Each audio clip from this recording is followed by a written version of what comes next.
প্রায় 1,97,000 ভোটে জয়লাভ করলেন বীরভূম লোকসভা কেন্দ্রের তৃণমূল প্রার্থী শতাব্দী রায় গত বছর যে ভোটে জয়ী হয়েছিলেন এবার তার দ্বিগুণের বেশি ব্যবধানে জিতলেন তিনি। স্বাভাবিকভাবেই এখন শুধু তার চতুর্থবারের সাংসদ হওয়ার অপেক্ষা। এদিন বিপুল ভোটে জয়লাভের পর গণনা কেন্দ্র থেকে সার্টিফিকেট নিয়ে বেরোনোর পরে মাটি ছুঁয়ে প্রণাম করেন তিনি। বলেন, এই জয় আমার না, আমাদের জয়। অন্যদিকে দ্বিতীয় স্থানে থাকা বিজেপি প্রার্থী দেবতনু ভট্টাচার্য ভোটারদের ধন্যবাদ জানিয়ে বলেন, আমি বীরভূম লোকসভার ভোটারদের এই মতামতকে মাথা পেতে স্বীকার করে নিচ্ছি। সাধারণ মানুষের চিন্তা ভাবনা আমরা বুঝতে পারিনি। পরবর্তীকালে সংগঠন কিভাবে আরো মজবুত করা যায় তার জন্য আমরা চেষ্টা করব। বীরভূমের মানুষের কাছে একদম বীরভূমের মাটি স্পর্শ করে বীরভূমকে প্রণাম। বীরভূমের প্রত্যেকটা ভোটারকে, যারা আমাদের সঙ্গে আছেন, যারা নেই, তাদের প্রত্যেককে আমাকে 20 বছর থাকার সুযোগ দেওয়ার জন্য আমি কৃতজ্ঞতা জানাচ্ছি। এবং তার সঙ্গে সমানভাবে আমাদের কর্মীরা, সে বুথ লেভেল থেকে ওপর অব্দি, প্রত্যেকের পরিশ্রম, এটা তাদের পরিশ্রমের ফসল। কাল অব্দি আমি বলছিলাম যে আমাদের ভোট কতটা বাড়ে আমরা দেখবো, তাহলে বুঝতে পারবো পরিশ্রমের মানে হলো কি হলো না। যদি এই রেজাল্ট না হতো তাহলে পরিশ্রমের বিকল্প অনেক কিছুই থাকতো, পরিশ্রমের কোনো মানে নেই।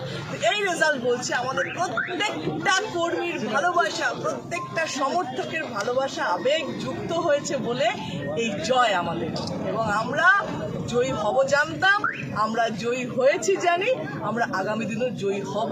মমতা ব্যানার্জি এবং অভিষেক বন্দ্যোপাধ্যায়ের সঙ্গে আমরা আছি, আমরা থাকবো। জয় বাংলা।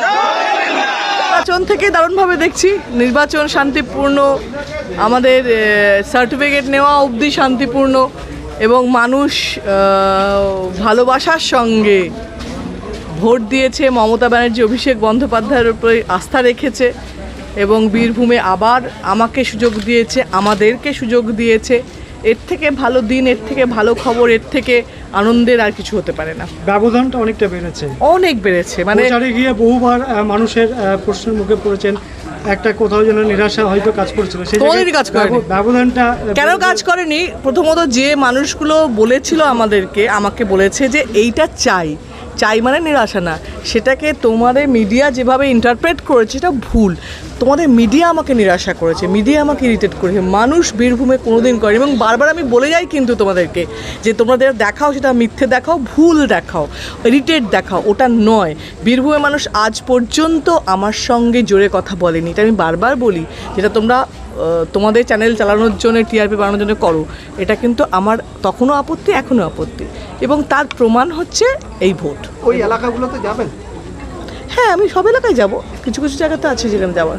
জেতার পর প্রথম কোথায় যাবেন? এখন কিছু ঠিক করিনি, সবে সার্টিফিকেট নেবে যান, কোথায় যাবো কিছু।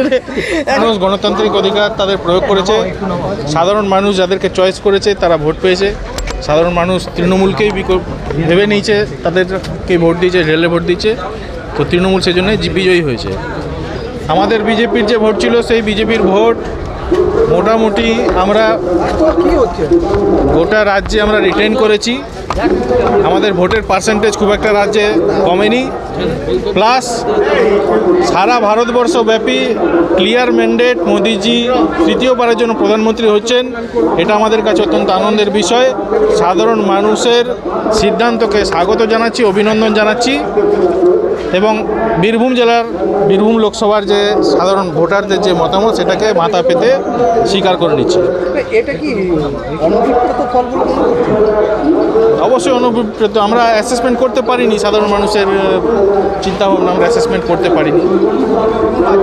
আপনি যদি আরেকটু সময় পেতেন তাহলে কি ফলটা অন্যরকম হতো? বলা খুব মুশকিল, তার কারণ হচ্ছে কি হলে কি হতো, এই চিন্তাভাবনা না করে আমরা এর পরে কী করব সেই ব্যাপারে আমরা ফোকাস করব। সংগঠন আরও কীভাবে প্রভাবিত করা যায়, অ্যাক্টিভ করা যায়, সেটা আমরা আল Heram international tour and travels হজ ও উমরাহ করার একটি বিশ্বস্ত সংস্থা। স্পেশাল ভিআইপি প্যাকেজে হজ ও উমরাহ সম্পূর্ণ করুন। তাছাড়া কাজের সূত্রে Saudi Arab, Dubai, Kuwait, Malaysia, Singapore, Hong Kong এর ভিসা উপলব্ধ করানো হয়। 15 বছরের ইন্টারন্যাশনাল সফরের অভিজ্ঞতা সম্পন্ন Al Heram international tour and ট্রাভেলসের কর্ণধার আলহাজ কারি মাওলানা মোহাম্মদ নুরুজ্জামান। আমাদের ঠিকানা নলহাটি, পাথরকলপাড়া। যোগাযোগ করুন 9732316417।